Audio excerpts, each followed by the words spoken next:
Kami dari kelompok 10 akan menyajikan tentang Kalimat aktif dan pasif, kalimat negatif. kalimat langsung dan tidak langsung. Ya, sebelum kita memulai, kita akan perkenalan dulu. Saya Fitri. Saya Febe dan saya Laura. Selamat menyaksikan. Baik teman-teman, sekarang kita akan belajar tentang kalimat aktif. Nah, kalimat aktif merupakan kalimat yang subjeknya itu sebagai pelaku dan predikat berawalan me dan ber. Nah, kalimat aktif ini terdiri atas kalimat aktif transitif dan kalimat aktif intransitif. Nah, kalimat aktif transitif merupakan kalimat yang membutuhkan objek. Dan kalimat aktif intransitif merupakan kalimat yang tidak membutuhkan objek. Nah, transitif ini terdiri atas subjek, predikat, dan objek, tapi terbagi dua, ekatransitif dan dwitransitif. Ekatransitif merupakan kalimat aktif yang diikuti hanya satu objek. Contohnya, pemerintah akan memasok semua kebutuhan lebaran, dan ini inheren dengan perbuatan. Nah, di sini pemerintah dalam subjek, akan memasok merupakan predikat, dan semua kebutuhan lebaran merupakan objek. Nah, sedangkan dwitransitif tidak hanya terdiri atas objek, tapi terdiri juga dengan pelengkap. Di mana contoh kalimatnya, kamu harus membuatkan Pak Bagus laporan tahunan. Laporan itu, kamu itu merupakan subjek, harus membuatkan itu predikat, Pak Bagus itu adalah objek, dan laporan tahunan itu merupakan predikat. Dan ini merujuk ke makna untuk orang lain.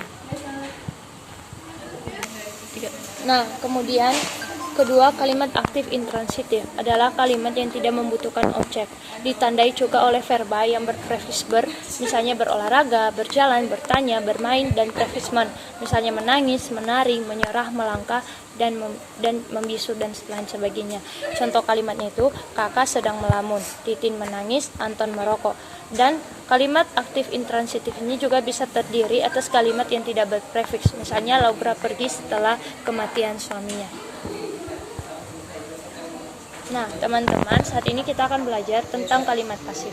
Nah, kalau kalimat pasif merupakan kalimat yang bersubjek mengalami atau yang subjeknya itu mengalami atau dikenai pekerjaan dengan imbuhan di ter atau ke an. Tidak semua kalimat aktif itu dapat diubah menjadi kalimat pasif. Hanya kalimat aktif yang berfungsi predikat terdiri atas verba transitif, verba yang memiliki komponen makna tindakan dan sasaran atau hasil. Secara morfologi ditandai dengan adanya prefiks mo.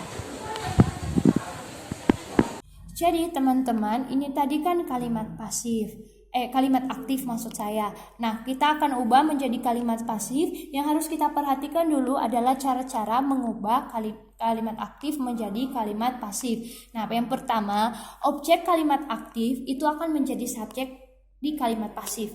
Nah, subjek di kalimat aktif akan menjadi objek di kalimat pasif dan ditambahkan dengan preposisi oleh sebagai penanda pelaku antara predikat dan objek. Nah, kita perhatikan di kalimat pertama, Laura membaca Alkitab, itu merupakan kalimat aktif. Nah, ketika kita ubah menjadi pasif, maka Alkitab dibaca oleh Laura. Baru novel ditulis oleh Laura. Nah, kalau teman-teman perhatikan bahwa predikatnya itu akan berubah sesuai dengan pengertiannya tadi, kalimat yang subjek mengalami atau dikenai pekerjaan dengan imbuhan di ter atau ke an. Nah, pasti teman-teman bingung.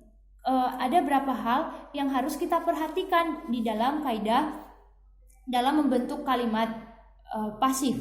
Pertama, kaidah pertama yaitu ketika subjek kalimat aktifnya itu antara nama perkerabatan seperti nenek, ibu, dan ayah, nama jabatan camat, bupati, dan gubernur, pangkat dan gelar, letnan, dokter, dan raden, itu untuk mengpasifkannya seperti pada contoh, bangunan itu diresmikan oleh presiden. Nah, presiden merupakan suatu nama jabatan. Jadi bangunan itu diresmikan oleh presiden. Nah, apabila pronomina subjek subjeknya merupakan pronomina persona, kata ganti dari seperti saya, aku atau ku, engkau atau kau, kamu, dan mereka, prefiks di diganti dengan itu. Seperti pada contoh, bangunan itu saya resmikan. Nah, terus bila pelakunya adalah kata ganti dia, maka verbanya berprefiks di dan diikuti kata ganti seperti bangunan itu diresmikannya. Jadi teman-teman bisa memperhatikan perbedaan melalui kalimat yang bagian kata-kata yang sudah dilabelin. Teman-teman, kaidah kedua yaitu kita tahu bahwa ada verba bitransitif, yaitu terdiri atas dua objek, yaitu objek langsung dan tidak langsung. Verba bitransitif berciri morfologi menggunakan klovisme kan, tetapi tidak semua yang menggunakan klovisme kan itu merupakan verba bitransitif. Maka caranya itu menjadikan objek yang terletak langsung di belakang predikat menjadi subjek, memindahkan subjek menjadi objek, mengganti prefiks me menjadi di, dan menempatkan objek kedua pada posisi akhir kalimat. Nah, kita bisa lihat pada contoh yang di sini teman-teman. Contoh yang pertama adalah nenek membelikan adik sepatu baru.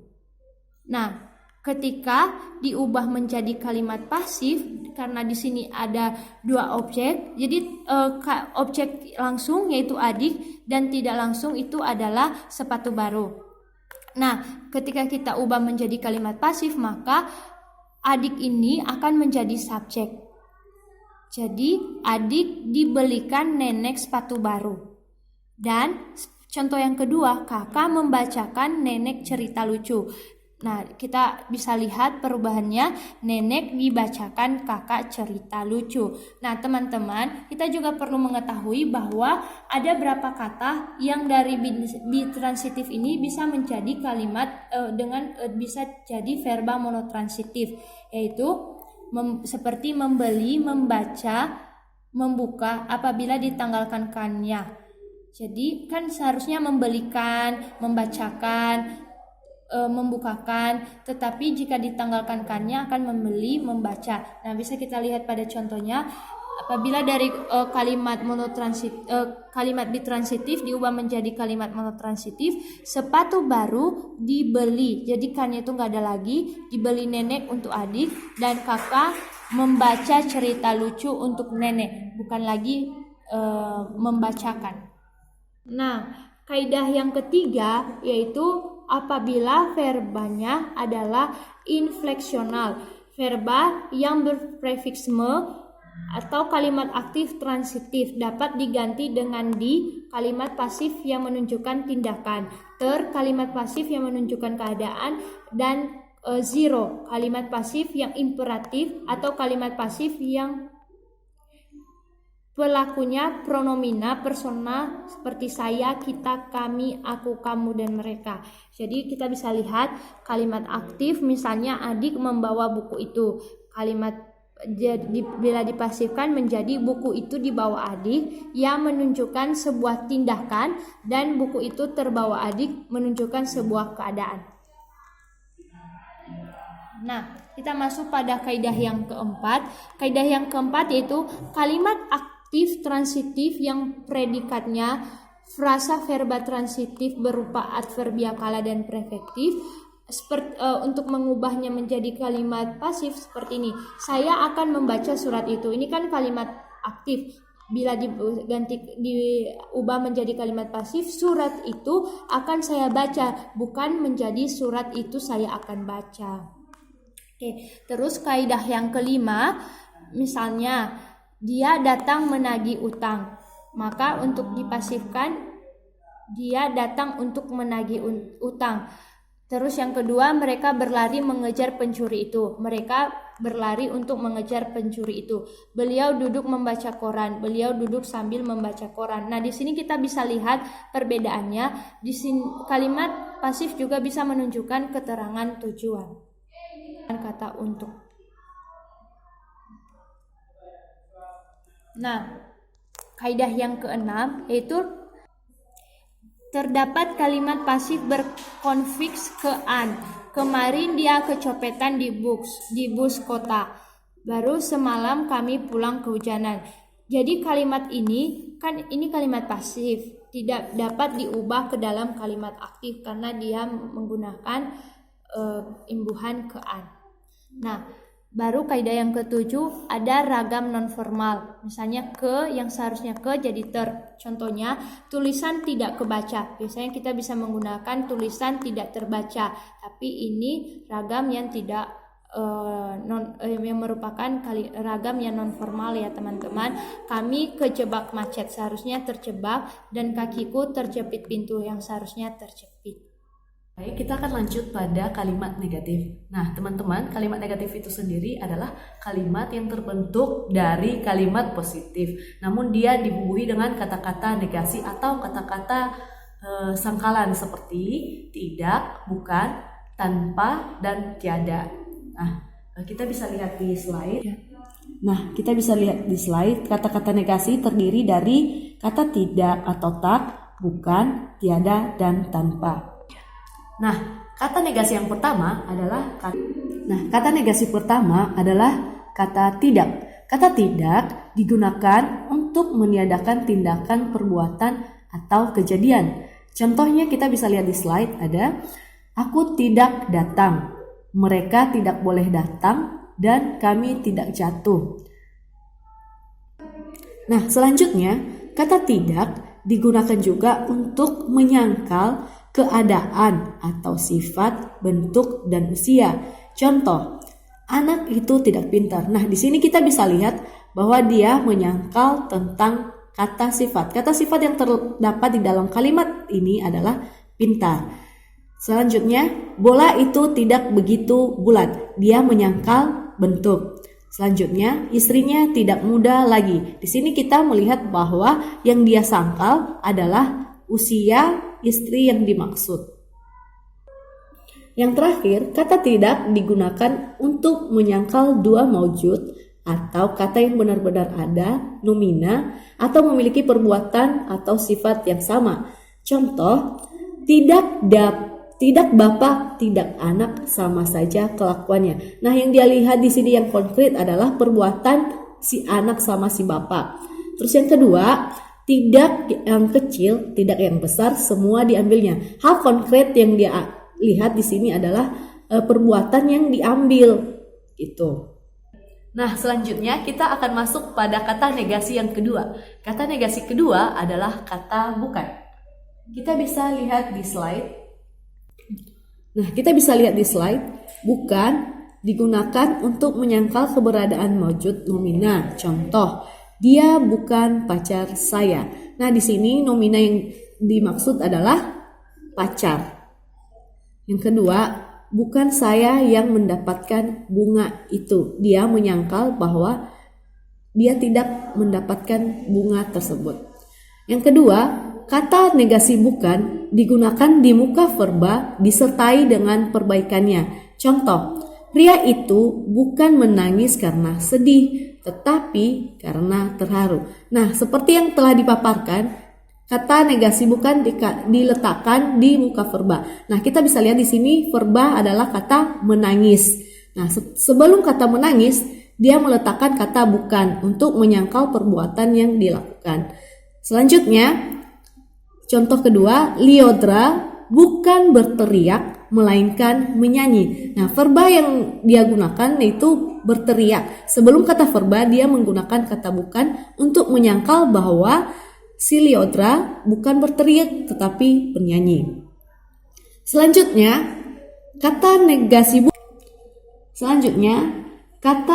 bukan digunakan untuk menyangkal jumlah yang disertai perbaikannya. Contoh, yang datang bukan 5 atau 10 orang, melainkan puluhan orang. Nah, di sini yang dia sangkal adalah jumlah atau numeralia. Di sini yang kita bisa lihat numeralia yang ada di sini adalah 5 atau 10 orang. Nah, disertai dengan perbaikannya, melainkan puluhan orang. Nah, contoh selanjutnya adalah yang dibutuhkan bukan 10 buku, tetapi 12 buku. Nah, di sini terjelas bahwa dia menyangkal jumlah buku yang dibutuhkan. Bahwa buku yang dibutuhkan 12 bukan 10. Nah, teman-teman, di sini ada catatan untuk kata negasi bukan. catatannya yaitu kata penyangkal bukan dapat juga diikuti oleh kata penyangkal tidak dalam sebuah kalimat verbal negatif. Nah, di sini maksudnya kata negasi bukan ini bisa digunakan berbarengan dengan kata negasi tidak. Di sini terdapat contoh, misalnya soal morfologi memang rumit, tetapi bukan tidak dapat diselesaikan. Nah, penggunaan kata bukan dan tidak bisa digunakan secara bersamaan. Selanjutnya, saya bukan tidak paham, hanya meminta klarifikasi. Jadi, kata negasi bukan dan kata negasi tidak bisa digunakan secara bersamaan ketika dalam sebuah kalimat verbal negatif. Nah, kata negasi selanjutnya adalah kata negasi tanpa. Kata negasi tanpa ini digunakan untuk menyangkal tindakan dan maujud dalam kalimat negatif. Contoh, tanpa belajar, kamu tidak bisa mengerjakan soal ujian itu. Yang kedua, tanpa berlama-lama, Jojo langsung menyantap makanan yang sudah tersedia di atas meja. Nah, di sini dia menunjukkan tindakan yang kita bisa melihat tindakan di contoh pertama adalah tindakan mengerjakan soal, dan dia menunjukkan hal yang benar-benar konkret bahwa ketika kamu tidak belajar, maka kamu tidak akan bisa mengerjakan soal ujian itu. Sedangkan di contoh nomor 2, hal yang konkret dilakukan adalah menyantap makanan yang ada di meja. Itu adalah tindakan yang dilakukan oleh subjek. Selanjutnya, kata negasi tiada.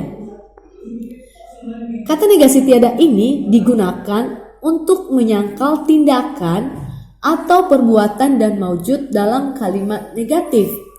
Contoh, prinsip kami adalah tiada hari tanpa membaca. Contoh kedua, tiada duit, tiada barang. Nah, di sini dia menyangkal perbuatan dan maujud dalam negatif. Misalnya ini, prinsip kami adalah tiada hari tanpa membaca. Perbuatan yang dilakukan adalah membaca. Nah, selanjutnya contoh kedua, tiada duit, tiada barang. Nah, ini lebih kepada maujud yang ada, bahwa dia menyatakan ketika kamu tidak memiliki duit, maka barang yang kamu inginkan tidak akan ada. Teman-teman, sekarang kita masuk ke materi kalimat langsung dan kalimat tidak langsung. Teman-teman bisa lihat ke sini, ke slide yang ini. Kalimat langsung yaitu jenis kalimat yang secara cermat menirukan sesuatu yang diujarkan orang. Sedangkan kalimat tak langsung adalah ucapan seseorang yang diucapkan orang lain atau orang lain menceritakan yang diucapkan orang lain. Nah, untuk memperjelas lebih lanjutnya, saya akan memaparkan perbedaan ciri-ciri antara kalimat langsung dan tidak langsung. Nah, teman-teman, di sini perbedaannya antara kalimat langsung dan tidak langsung itu ada 5 poin. Nah, yang pertama yaitu di kalimat langsung itu kalimatnya bertanda petik 2 dalam ragam bahasa tulis. Sedangkan di kalimat tak langsung itu tidak menggunakan tanda petik. Nah, teman-teman bisa lihat di contoh saya yang di kalimat langsung dan tidak langsung. Nah, kalimat langsung tadi kan ada tulisan bahwa dia menggunakan tanda petik 2. Petik 2 di kalimat langsung, petik 2 di kalimat langsung. Sedangkan di kalimat tak langsung tidak lagi menggunakan tanda petik 2. Perbedaan yang kedua yaitu huruf pertama pada kalimat yang dipetik menggunakan huruf kapital. Sedangkan kalimat tak langsung tidak ada huruf kapital di tanda petik karena dia tidak lagi menggunakan tanda petik.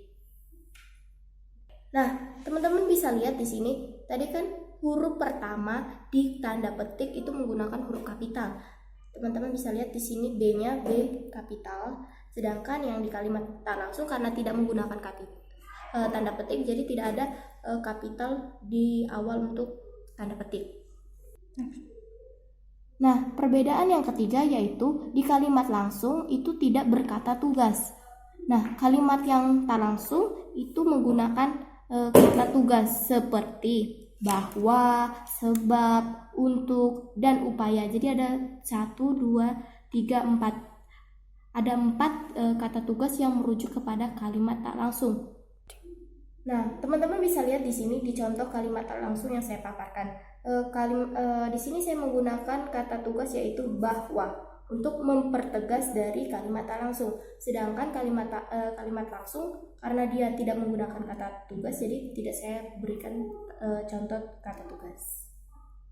Nah, perbedaan yang keempat antara kalimat langsung dan tak langsung yaitu kata ganti orang pada kalimat yang dikutip itu tetap. Sedangkan untuk kalimat tak langsung, kata ganti orang ada bagian kalimat yang dikutip mengalami perubahan. Contohnya, nah di sini contohnya itu di kalimat langsung kalimatnya seperti ini. Ayah berkata, koma, tanda buka petik yaitu besok saya akan pergi ke Surabaya. Di sini kata ininya saya. Sedangkan di kalimat tak langsung dia berubah menjadi ayah berkata, koma, bahwa besok dia akan pergi ke Surabaya. Yang tadinya kata saya berubah menjadi kata dia. Inilah yang disebutkan mengalami perubahan kata ganti orang pada kalimat tak langsung. Nah, perbedaan yang terakhir yaitu di kalimat langsung, kalimat petikan dan kalimat pengiring dipisahkan dengan tanda baca koma. Ingat ya, kalimat petikan dan kalimat pengiring. Sedangkan di kalimat tak langsung itu sebelum modus kalimat langsung diberi tanda koma. Nah, di kalimat langsung tadi kan ada kata petik, kalimat petikan dan kalimat pengiring. Kalimat pengiring dan kalimat petikan. Nah, itu dipisahkan tanda koma untuk di kalimat langsung. Sedangkan kalimat tak langsung tadi ada pernyataan sebelum modus kalimat. Jadi modus kalimat yaitu yang ini, dari kata bahwa sampai ke Surabaya. Ini yang disebut dengan modus kalimat. Nah, tadi ada juga pernyataan bahwa sebelum modus kalimat diberi tanda koma. Nih. Jadi itu perbedaan di antara kalimat langsung dan kalimat tak langsung. Nah, teman-teman, tadi saya sudah memaparkan pengertian dan ciri-ciri antara kalimat langsung dan tak langsung. Nah, sekarang saya akan memberikan jenis-jenis dari kalimat tak langsung. Nah, teman-teman bisa lihat dari slide di sini. Jenis yang pertama yaitu bermodus deklaratif. Pengertiannya yaitu kalimat yang berisi pernyataan dari seseorang mengenai fakta-fakta. Di sini saya highlight untuk kata fakta-fakta. Nah, saya juga memberikan contoh yaitu Zelda berkata kepada saya, bahwa saya cantik banget. Nah, teman-teman di sini dari pengertiannya kan di highlight yang kata-kata fakta nih. Nah, yang termasuk fakta itu yaitu saya cantik banget. Itu yang untuk jenis bermodus deklaratif. Sedangkan yang kedua yaitu bermodus interrogatif. Di sini pengertiannya yaitu kalimat yang diucapkan seseorang untuk mengetahui sesuatu yang belum diketahui kepada orang yang ditanya. Untuk contohnya, teman-teman bisa lihat di sini. Kepala sekolah bertanya kepada Budi, mengapa dia sering terlihat pucat. Nih, yang di-highlight yaitu mengetahui sesuatu yang belum diketahui. Kalau kita telaah dari kalimat contoh ini, kepala sekolahnya yang tidak mengetahui bahwa si Budi sering terlihat pucat, sehingga ada pertanyaan yang merujuk kepada si Budi. Nah, teman-teman, untuk jenis yang bermodus interrogatif di sini saya berikan catatan, yaitu kalimat tak langsung bermodus interrogatif tidak diakhiri dengan intonasi tanya dan dalam bahasa tertulis tidak diberi tanda tanya. Teman-teman bisa lihat di sini, tidak di akhir kalimat contoh yang saya berikan tidak ada tanda tanya karena ini sudah diubah dari kalimat langsung menjadi kalimat tak langsung, yaitu bermodus interrogatif. Yang selanjutnya yaitu jenis bermodus imperatif. Nah, pengertiannya sendiri yaitu kalimat perintah atau berisi larangan yang harus dilakukan atau tidak dilakukan oleh orang yang mendengarnya. Contohnya di sini saya berikan yaitu kata ibu guru kepada kami bahwa kami harus menjaga kesehatan.